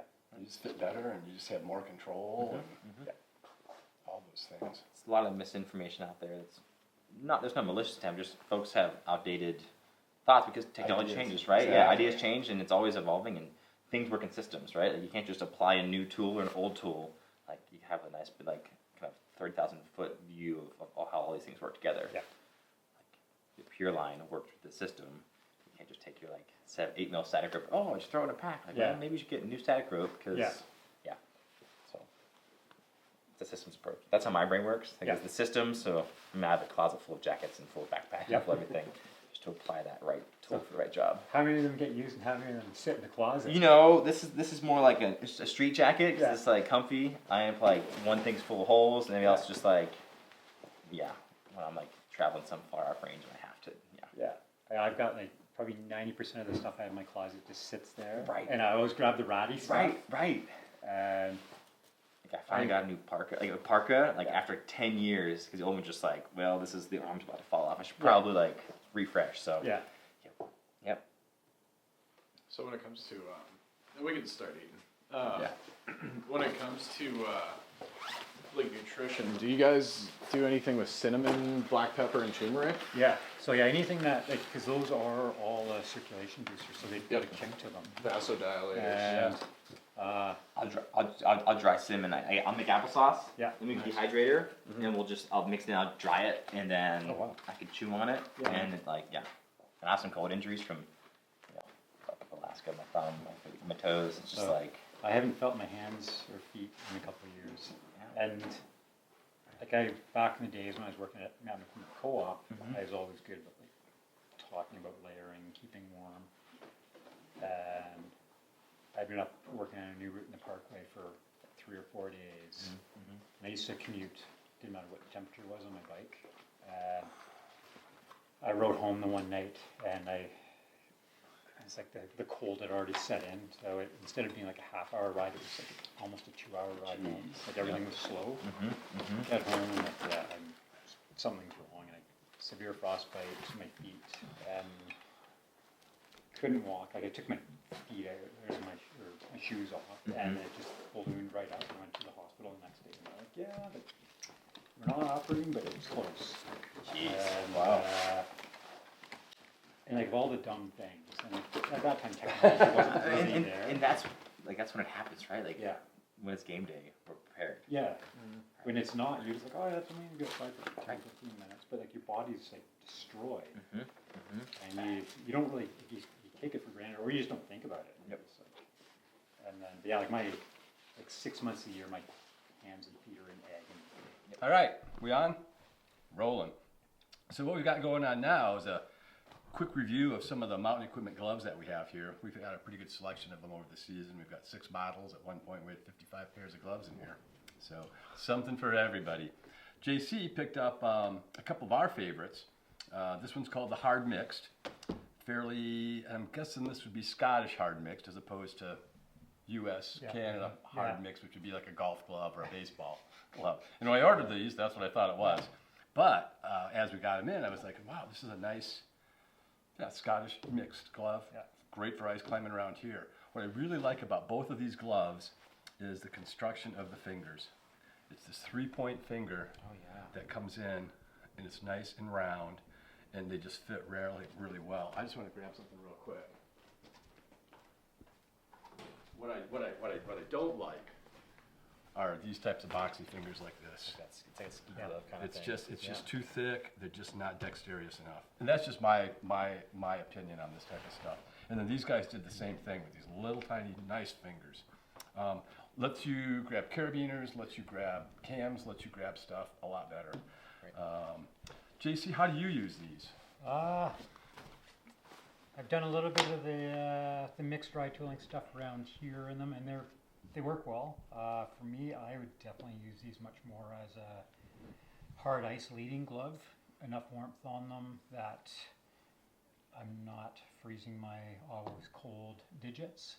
I did La Pomme d'Or a few days ago in them and finished the top third of the climb, and they kept my hands dry, which was pretty nice. Most of the lightweight gloves don't have much waterproofing, water repellency to them, so they wet out pretty quickly. And then the lining in these very, very comfortable, and they are very dexterous. Couldn't ask for anything better. Like it was nice. It wasn't crazy cold, but It's like a working glove. very much so. Yeah, and I could definitely see UK Scottish climbing, climbing rhyme and craft and all that stuff. I think it would be phenomenal. Yeah. And around here, I definitely got the lightweight, tight-fitting gloves for that type of climbing. Right, too long. But yeah, I'm all about sort of a little bit warmer. Yep. Yeah. And the gauntlets? Where do you wear them? Gauntlets, I had a couple crazy cold days, and yeah, they are same sort of deal. I think the one thing with these is they are a very low-profile glove, trim-fitting. The gauntlet's not massive, so when you're putting it over a jacket, you don't have a pile of extra material. Tethered. I just haven't gotten rid of the tethers yet, but they do work. Yep. But yeah, I love the fact that there's not a surplus of material here, and then so when you do cinch it down, everything does keep it nice and clean, and dexterity on them is good. And old age has gotten me back into playing with bigger gloves in colder weather, and you can turn screws in with these with absolutely zero problems. Most people always want super light gloves for leading, and it's really, there's no reason to go to a much lighter glove in cold weather. It's it's all about keeping happy hands, happy feet, and the more you can feel, the better it is. So yeah, no bulk, lots of warmth. One really cool thing I do like with these, if you are clipping them onto your harness, your clipping point sits lower, so it's not sitting up here. That's so nice. And most people have no idea what you're talking about. So you're going to grab a screw off your clipper and you accidentally clip your glove to your clipper, and you start pulling, and the next thing you know, you snap, and there go all your screws. Holy So smokes. yeah, positioning of that is awesome. Huh. So somebody had some good thought in that. I'm probably sure there was some Actually person. designed by a climber who's like spent. Yes. Oh, Yeah. Is that a bad time? Yeah, yeah. You never realize how bad Huh. the hanging points are in gloves until you have something go wrong. So it's wrong. And then it's just the comedy of errors. Yeah. Huh. Very cool. 1 to 5. What do you think? What's the rating? 1 being the 1 being the lowest, 5 being the highest. Features, function. I would say I've got really bad circulation in my hands, so they're always cold. If this was warmer, I would say 5. I wouldn't go to a colder glove, but All right. I've got a full-on belay glove that Right. has like zero dexterity, I saw but those. keeps my hands Right. warm. Functionality-wise, 5. Like phenomenal dexterity, grip is good. The trim gauntlet is phenomenal. I do like the fact that I'm not having to look at a pile of material on a jacket, and any of the bigger jackets that slides under the cuff very easily too. Right. So a lot of the gauntlets, because there's so much material, if you're trying to pull a sleeve over top of that gauntlet, it's just bulky. Right. So yeah, the low bulk on these things is great, and the overall warmth for what they are is plenty good.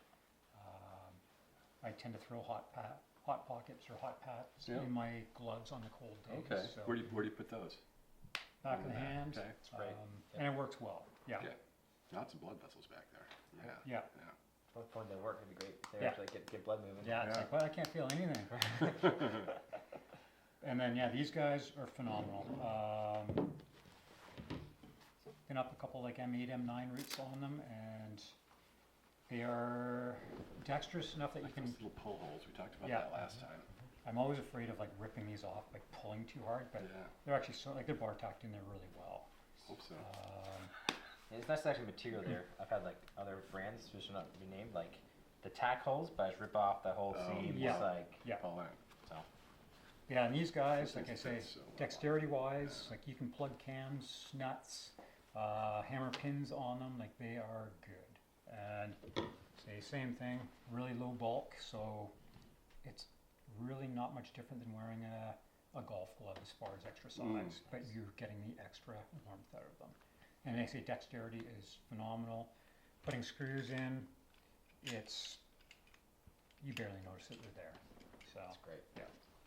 and yeah, definitely for me, this would be a go-to like hard ice pitch or typical Rockies mixed glove, where I want something that's warm enough but dexterous enough that I can pull my way up on rock or tool up something and still have the dexterity that I want to plug gear.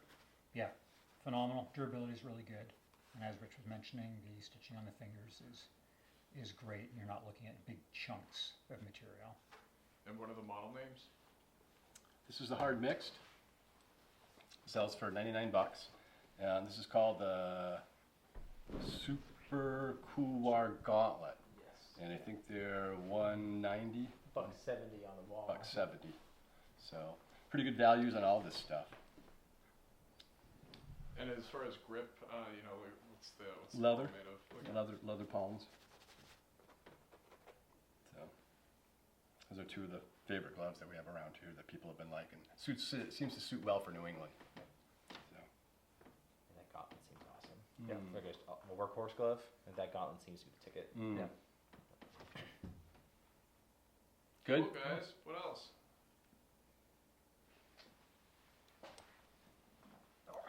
We're just Just happy, wanna- big happy family. Yeah, just want to say thanks for these guys coming over. It's been Yeah. great to meet JC. Awesome. I've only known Absolutely. you for a couple weeks. It's I'm fun. really impressed with all the metal stuff I've learned from you guys. And like I've always said about you, is that you're I'm a bad I always turn up. You can't get rid of me, man. yeah. No, what I always liked about you, Dan, is Face made for podcast. Yeah. But when I used to be able to do the guide training with you guys, I was so impressed at just how smooth you were at getting gear off your harness to set up, picket belays, picket anchors, and stuff like that. It's always really fun to see a master, because a master has no lost movements. You can just tell a person that's got the deal going. And I feel really lucky that both of these guys are masters in their classes. Thanks, man. Yeah, Thanks for Glad coming, to be guys. here. Yeah. Glad to be here. Dylan, thanks also, brother. You're awesome for Good to doing see these you for again. us. Thanks, man. Appreciate it. You're welcome. All right. See you guys. Where can we catch you? Social media wise. Yeah, you can hit me up at JC Dubeau on Instagram, so JCDUBEAU. See some of the antics that I get up to. Some amazing stuff. Yeah. And, Make sure you stay clipped in. Yeah. To something. Yeah. So check out JC's stuff. It's Yeah. awesome. Mostly Digital creator. Apparently. And I'm totally not social media until I got a message last year going, yeah, we know what you do. You should be posting this stuff. I was like, all right. You insist. So, yeah. It's awesome. One thing led to another. Super cool. Keeps the stoke high. Yeah. It's awesome. Absolutely. In case you didn't get enough, here are some outtakes, pizza, and other good stuff from our day hanging out at the Gear Doc. Hope you enjoy.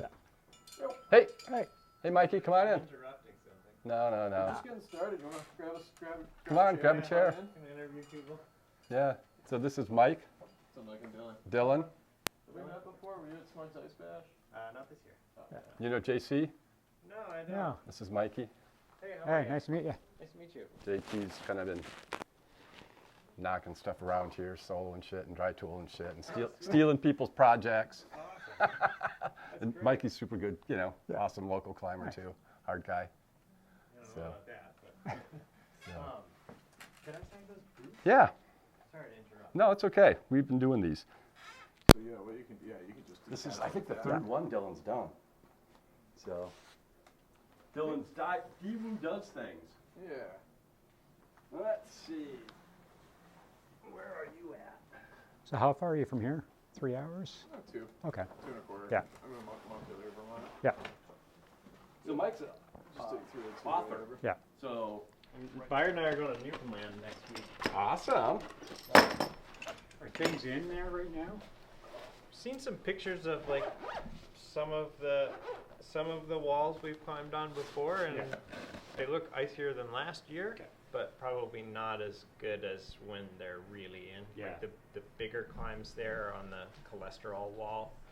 I don't know if those things are there this year, but JC's from Canmore. oh, Yeah. cool. Yeah. Yeah, But yeah, we're actually talking about a trip in there next year. So. yeah, yeah. It's amazing. Yeah. It's like You just ride Definitely. snowmobiles. logistically pretty crazy, Yeah. but the amount of ice in there is like it's pretty spectacular. Yeah. And there's no traffic. Yeah, no, there's no traffic. It's like we call it the Parsons Pond Ice Fest because there's Yeah. 6 of us that go up Yeah. every year. Yeah. It's pretty wild. So yeah, the terrain is there for sure. And like the Gross Morn stuff you can hire. You can't drive your own sled. Yeah. So you have to hire somebody. Huh. But then north of the park, it's pretty much like drive your own Yeah. sled and go to the tight contour lines on a map, and you'll Yeah. find a nice Oh, line. that's awesome. Yeah, it's pretty cool. JC's also works at the Forecast. Oh, Yeah. cool, on the nice. tools. Yeah, We've got a whole bunch of them over there. A couple of new ones coming out, straight shafts for mountaineering. yeah. Zach was showing me that like 3-prong. Yeah, I don't have those. Like it's like we only had 3 sets of them made. So, Yeah. But it's the full-on comp tool that climbs ice pretty well. Yeah, he said it was pretty good. Yeah. That's cool. Yeah. Awesome. Yeah, it was funny because we were, when Marty and I got them, it's just like, yeah, we're gonna go ice climbing on them, and Brian and Zach like, no man, you can't do that. We went and climbed ice, and it's just like, yeah, they actually work really well. Oh, that's great. And then there's, you guys are full of shit. And they swung them into ice, and it's like, all right. That's awesome. Yeah. Sweet. Yeah, you guys have a good thing going there. Fits the blue ice screws too. Nice. I have a bunch of those now.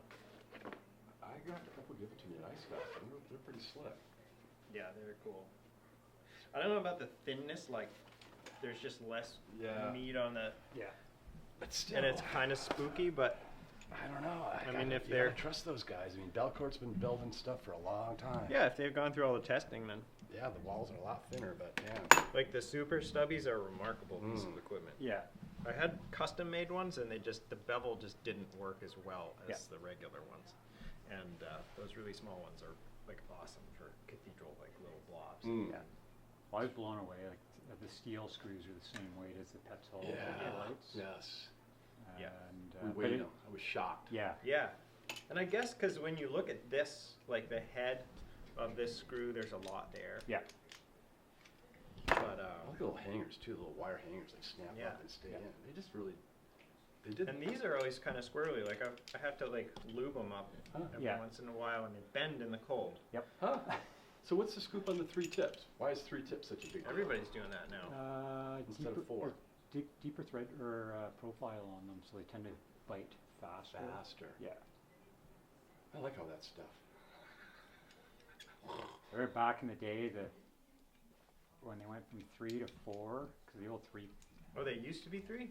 Those are the Not Chenard. no, this is Chenard, No, those Shuba, almond Yeah, right. all the old school, Yeah, and you're those just like, these suck. Well, they were thick. And I then- had to learn how to climb on my dad's Dad's fucking stuff. Chenard Yeah. screws, and I remember being there like with the Simon Chicall, like everybody else had Lisa's tools, but Yeah. I had to like Turn turn them. them with the fucking pick. That was horrible. Like we used to, like chop a hole, pound them in a little bit, try to get the threads to bite, sit on the tool, turn it in with the other tool, going this sucks. And then like I think we went back to using snargs. Yeah, It's just yeah, way yeah. faster, and then just you want to delete all the Oh, pictures. that was you. That was me. Got it. Yeah. I like the ice climbing gear now. Makes it actually fun. Yeah. Cool. All right. Thanks. Well, Thanks I'll let y'all get back to it. Thanks for the chat. Yeah, of course. We'll see how this all. Great content. How Dell. Yeah. Do I need to sign a waiver? You can see running water in a couple of the tubes. That's a little unnerving when you're Yeah. up there and like, it's not the most secure thing ever anyway, so. No. But yeah, nice climbing, and Good. it's, yeah, it's insane just the fact that like it's that quick approach, and you just you do the drive by. It's like, oh yeah, let's go check it out. I love it. It's cool. Yeah, trying to figure out what's left that I can go and tick off before I. What all have you done? I mean, Oh, you've been God. you've probably been getting after it pretty hard, so. Yeah, I did repentance in an 80-meter pitch, It's just, and yeah. then went back the next day or 2 days later and soloed it, and. It's a little drop line in 10 minutes. Yeah, drop line, Dracula. It's almost been like everything that's been climbable. Right, just, no, that's good. I mean, Yeah. you're right, like, Yeah. I don't know how long you're here for, but like, you might as well, like, Yeah, a seize couple more seize the days, moment, and, yep. Yeah, I've gone on a couple mixed dry rigs, Sweet. and Yeah, I think I heard there's some crew, I guess you're part of them, like Brian and Zach were running down in. yeah, I'm the only one that sent it, and It's okay. yeah, Yeah, I mean, they can come back whenever Yeah. they want. yeah, There's like, it's more time pressure. Yeah, Nice work, solid. I fell off at like second to last move in the first go, so I was like right below the last bolt, and it's like holds are good, hands are freezing, and then the holds get bad. It's like, damn it. Crap, really, right And now? I'm trying do to we have shake out, and I'm just laughing because I'm like, I'm on absolute garbage. Right. I know I'm not on what I should be on. I'm just pulling up and like, boom. And it's like, okay, I guess that's that. yeah. Yep. But yeah, like what a phenomenal route. Mhm. And Mhm. I guess there was a young 20-year-old that on-sighted dial M a week or so ago. Oh, really? So Do you know who that was? If you don't, that's okay. Now my curiosity's piqued. I can't remember, but yeah, that was a big thing. And then Brian and Zach, yeah, it's a hard onset. You're not going to be able to do it. All right, challenge And, accepted. yeah, so it's funny because I actually fell and my tool snagged the hold, and so I didn't weight the rope. Right. God, if you So, didn't lift it, it actually yeah, has to fall. Like, yeah.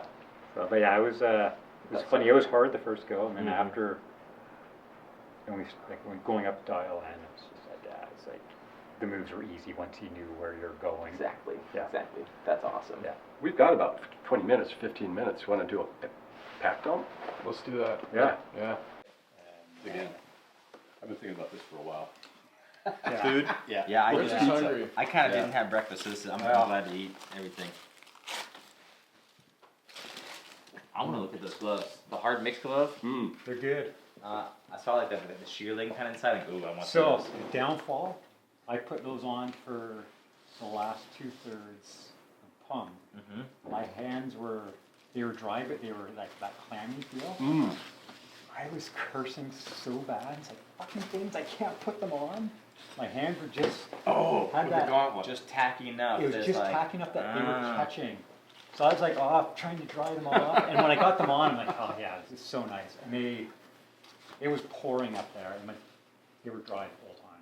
That's sweet. Yeah, but the dexterity on them is phenomenal. Yeah. Is that an Alpini from Brooks Range? Yeah.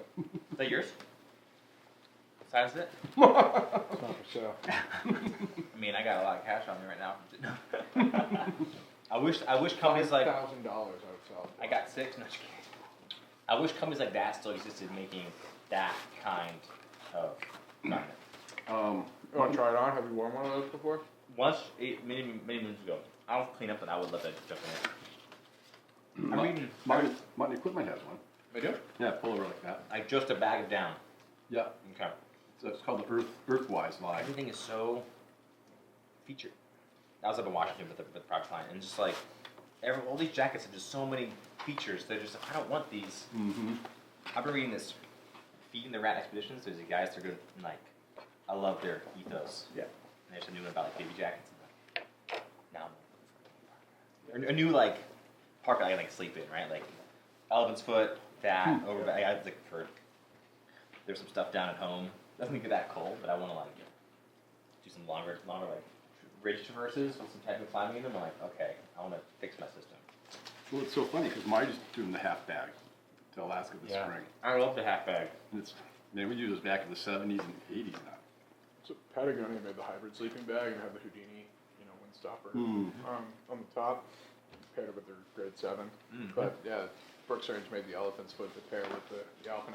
I have one. I sold it, and I don't know why. I do know I was broke and I need cash. That's why I sold it. And like, I wish I wouldn't have. It's like, Yeah, such cool systems. It's funny, like when you first think, it's like, oh man, like why did you do that? But if you got everything, it's way less. You already have half the sleeping bag. Yeah. Up there. right. I'm never actually sleeping that long in the mountains, anyways. When you're like watching TV or like prepping for the day or whatever, it's like I might as well just like be nimble. There's this bike packing company called Terra Rosa Gear. You're familiar? And they make a synthetic elephant's foot. bag. Terra Rosa. Is it a proper sleeping bag, not a quilt? Yeah, they made it's like an elephant's foot. Yep. All right. You just solved a problem that I was about to spend a lot of money on, like making my own. But also Noonatak. You know Janet Noonatak? I'm gonna get their overbag. Their It's like they make it over with Alpha Direct, right? yeah. Yep. It looks awesome. I had that idea, and I told my friend about it. He's like, "Oh yeah, Janet Noonatak's making that." It's like, "Oh, sick." Yep. But it's so brilliant. Like I use a synthetic overquilt when I'm winter camping because it moves the moisture or the frost, the dew point outside of the down. Yeah. So the inner bag's dry, and then all the dew's on the outside of it.